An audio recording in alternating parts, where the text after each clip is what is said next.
Hello everyone and welcome back to my channel with a new video. My first ever video that I'm posting in the new year 2021, the beginning of the year in the month of January. I know I'm a tad bit late in the game, but as you guys can see from the title, today I'll be sharing you guys how I planned my bullet journal for the 2021 setup, and I will also be showing you guys how I planned for my January.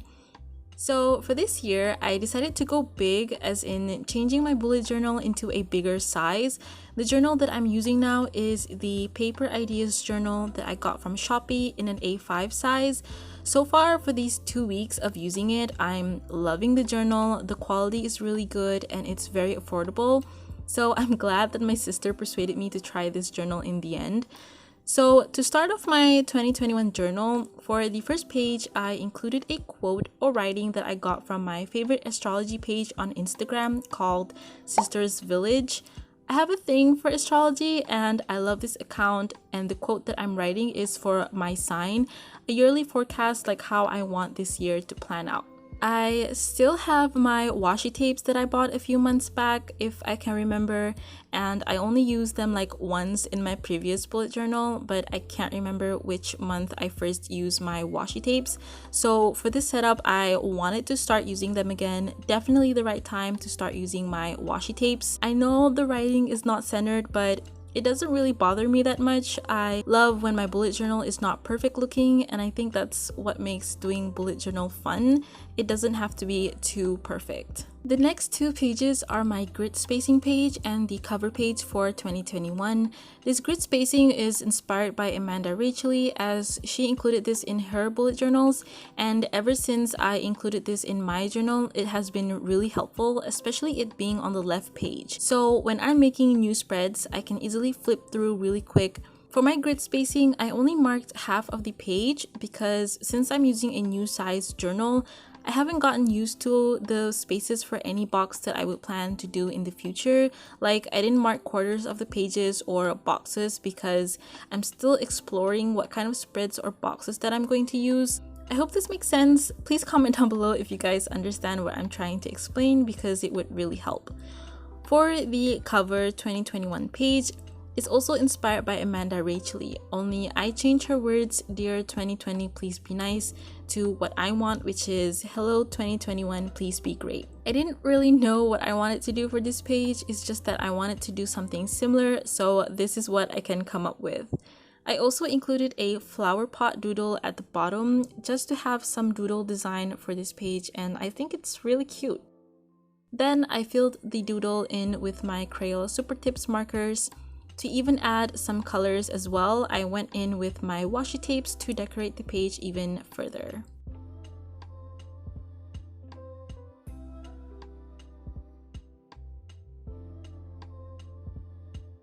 The next pages are for my future log. Now, I did something crazy this time and I'm happy of how it turned out. This spread is also inspired by Amanda Racheli, especially for the layout and design. So what she did is cutting the top part of 2 pages, as you can see what I'm doing here. This is so that the title of the page, I wouldn't have to repeat and write it for every single page. So when I flip through, the title would remain and can be seen through the 5 pages. As you guys can see here, which also you will see in the next couple seconds of how it turns out, then it will make perfect sense. This time in my bullet journal, I decided to do all 12 months straight for my future log, because in my previous journal, I would do the first half of the year, and then after the month of June spreads, then I would continue the other half of my future log. Then to add a little more color to this page and spread, I went in using my Crayola Super Tips markers to color in the boxes of the month. Each color represents a different month. Also guys, this is just so satisfying. Ooh. And ta-da! I'm in love of how this future log turned out, and it makes me more excited to write important dates or events and basically using this page in general very soon. Then I magically filled in the dates of the months in 1 second, when in reality it actually takes me about 20 minutes to do this. Lastly, I added a border in between the months. I don't use a ruler. I'm used to not using a ruler, and if there's squiggly lines, again, it doesn't bother me, but I will make sure they come out nice. For my goals page, just like in my 2020 setup, I decided to do another vision board because one of my goals for this year's bullet journal is to include pictures and to visually see my goals on this page. There you go. I'm in love because it's simple and I enjoy doing collages or scrapbook looking pages or spreads, and I get to see what goals that I want to achieve clearly on this page. The next 2 pages is something new. I saw Amanda Racheli did this and I think it would help me as well in keeping track of the things that I'm planning, which is a content planner. And I decided to plan for my YouTube and poetry. So if I have any videos in the working, I would write it down on the YouTube page, the name of the video I'm planning to film, the date of filming and editing, and the date for posting. Same goes for my poetry. If I have any concept ideas in the making, I would write it down and put the date that I would post on my poetry account. I think this page is very useful for me since I am planning to do more videos once my semester is over. Just a few more weeks, then I can start focusing in making a lot more and different contents for YouTube and my poetry. I just fill in the title for each boxes, video ideas, dates, and I drew icons for filming and editing, and then a checkbox, concept ideas, and checkbox. And this is how it looks. For these 2 pages will be my YouTube ideas page and a wish list page. It's a very simple 2-column layout and design, nothing fancy. I kept both content planner and YouTube ideas page together, so it's easy to flip because I know I come back to these pages frequently when I'm planning. My wish list page is also simple and I divided them in categories, which are stationeries, body care, makeup, and random things. And my YouTube ideas is divided in 2, which is bullet journal and content, and life, meaning content other than bullet journal. And there you go. Now let's start with my January plan with me. Before that, please bear with me with the lighting here. I was catching daylight and the day turned very gloomy all of a sudden. Anyway, since I'm using a bigger bullet journal, it's funny because I have to write all my titles bigger, as in twice as big from my previous bullet journal. And for my January cover page is quite simple with the monthly calendar and the month title. I also added a small leaf doodle at the corner just to have a cute decoration. This page is my usual monthly goals and growth tracker. For January, there's no specific theme. I kept it very casual and simple. For my monthly log, I decided to try a new layout, which is inspired by Eucharist Studies. I hope I'm pronouncing the name right. I stumbled on this post when I was sketching and brainstorming for ideas, and I wanted to give this a try because it's different than what I normally do. And for my bullet journal this year is all about trying new different things because I have quite a lot of space now since I'm using an A5 size journal. The next page is my January list. This spread is my usual spread that I have been using since 2020. This is kind of like a smaller monthly wish list. If there's anything that I'm planning to buy within the month, I would list it down in this section. And of course, my brain dump. I'm thinking of removing this spread because I notice I don't really write in this section, so I might have to come up with or search for a new spread under my January list.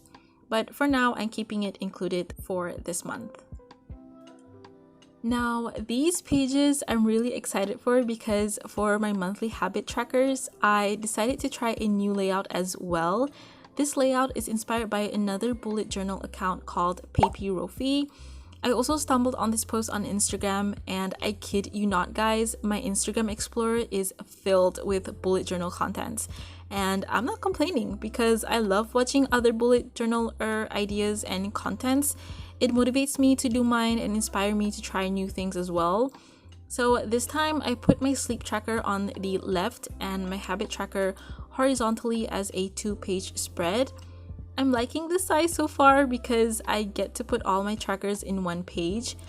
I still keep track of the same habits, which are workout, wash hair day, headache, dreams, poetry, reading, period, YouTube, waking up in the morning, mental breakdown.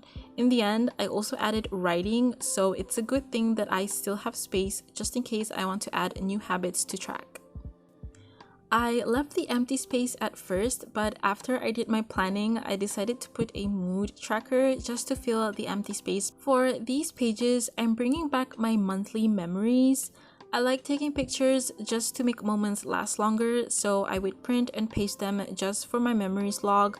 If you guys would like to see a video of it, let me know in the comments. I would love to show how I do my memories page for you guys. So last but not least is my weekly log. I just realized I didn't film my weekly log, but in short, I did a weekly log because I'm nearing the end of my semester, so I'm busy, but not too busy in doing a daily to-do list, if that makes sense. I track my to-do list weekly because now I just have my final submissions only, and then I'm on semester break. I'm so sorry, but you guys get to see this in my flip through, so let's go! So this is how my 2021 setup and January spreads look like. As you guys can see, I added more washi tapes to my pages and color because I thought my bullet journal looks a bit dull with white paper and black pens, so I used my Crayola Super Tips to add colors and make the pages look brighter. I love how simple it is, not too fancy and bold just yet because I'm planning to do that later in the year with crazier designs that are out of my comfort zone, because using a bigger journal gives me more space and I get to explore and do more creative things. I'm loving the new layout as well. It makes me more excited to fill out my journal because I was getting bored with my old layout, so changing up some things definitely helped me keep my interest in bullet journaling. And like I said before, I get to explore doing new designs. I hope you guys enjoyed this video. It feels great to be talking to you guys again, and I hope all of you are doing well. Stay safe and sane. Subscribe for more different videos from me, and I will see you guys in my next video. Bye!